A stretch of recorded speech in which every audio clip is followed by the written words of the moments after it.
And back to the battle over health care. I spoke with Republican Senator Rand Paul of Kentucky, one of the key votes that could determine the future of the GOP effort to repeal and replace Obamacare. Senator Paul, thank you very much for joining us. Is there any doubt in your mind if the vote had gone ahead today or tomorrow that the bill would have failed? You know, I don't think there were enough votes, but I think there also just hasn't been enough time to have a full discussion. We just got the bill last week. We just got the CBO score on Monday. So there needs to be a little bit of more time to absorb this, but then also to discuss what are the changes that the leadership might be open to in order to get it to pass. Well, speaking of that, you met with President Trump at the White House earlier today. You tweeted after your meeting, you said, real Donald Trump is open to making the bill better. Is the Senate leadership?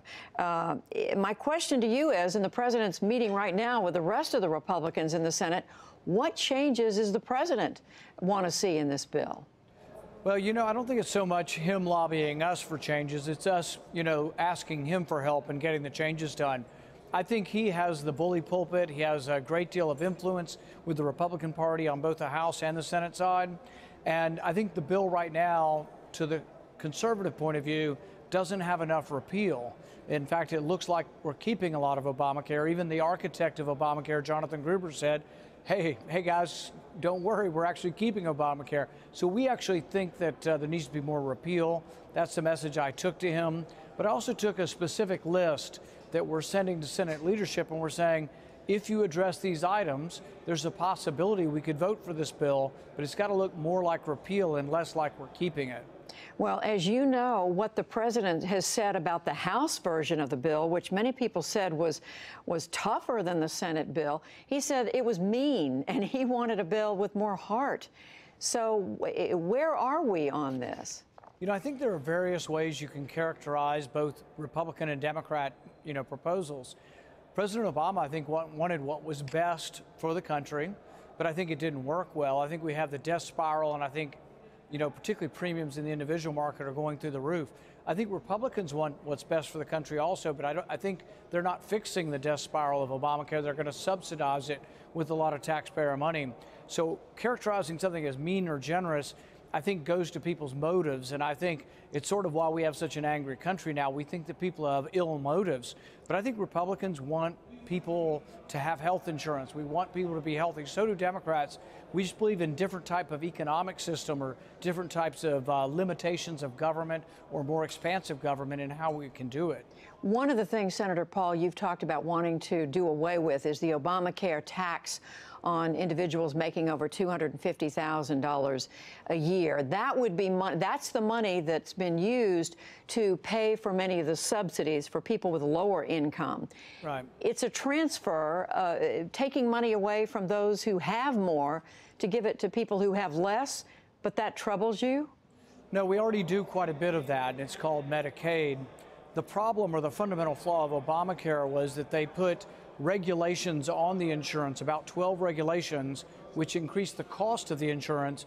And so President Obama wanted to help poor working class people, but he actually hurt them by making the insurance too expensive to want to buy. I had someone at the house just recently who was doing some work, and he said, oh, my son doesn't have insurance. He's paying the penalty because it's too expensive.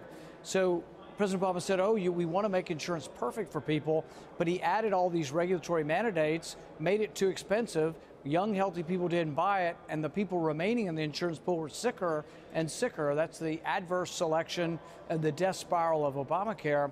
And so really we do need to discuss the intricacies of what worked and what didn't work in Obamacare. And I think the better way to do this is to let individuals have the freedom to choose what kind of insurance is best for them. The government doesn't always know best. Maybe the individual should be allowed to choose. Senator, I hear you, and I've read some of the other comments you've made lately. You have some very strong views on this. As you just said, you'd like to do away with this tax on individuals earning high earners. You've talked about doing away with the mandates in Obamacare. You talk about health savings accounts. But other members of the Senate, including other Republicans, have very different ideas. They're worried about these Medicaid cuts in this legislation. Where is the common ground? Well, that's what we're going to see if we can find it.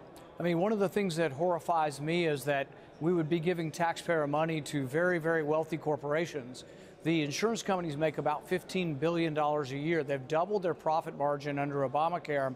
And so now we're going to take a lot of this and call it a stabilization fund, but really it is a bailout of insurance companies. And I just think that's wrong. I just can't see why ordinary average taxpayers would be giving money to very, very wealthy corporations. An analogous situation would be this. We all complain that new cars cost too much. Why don't we have a new car stabilization fund and give $130 billion to car companies? We could do that in any industry, but it's not really good economics. What it is you're simply transferring money from the ordinary average taxpayers to very wealthy corporations. But Senator, my understanding is that that plan was put in there to take care of some of those people at the lower income level because of these changes in Medicaid.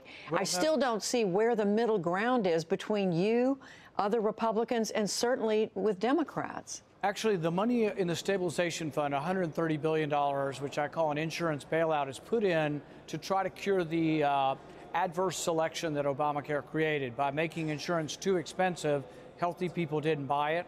They tried to fix this by forcing young people to buy it through an individual mandate. Even that didn't work. So the way the Republicans fix it is they don't actually fix it, they subsidize it. So, you know, we have to fix what went wrong with Obamacare, not just recapitulate something that's broken.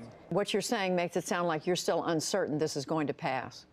Yes, I'm uncertain whether it's going to be enough of a repeal bill for conservatives, and we need to, adhere to our promise. We promised people we'd repeal it.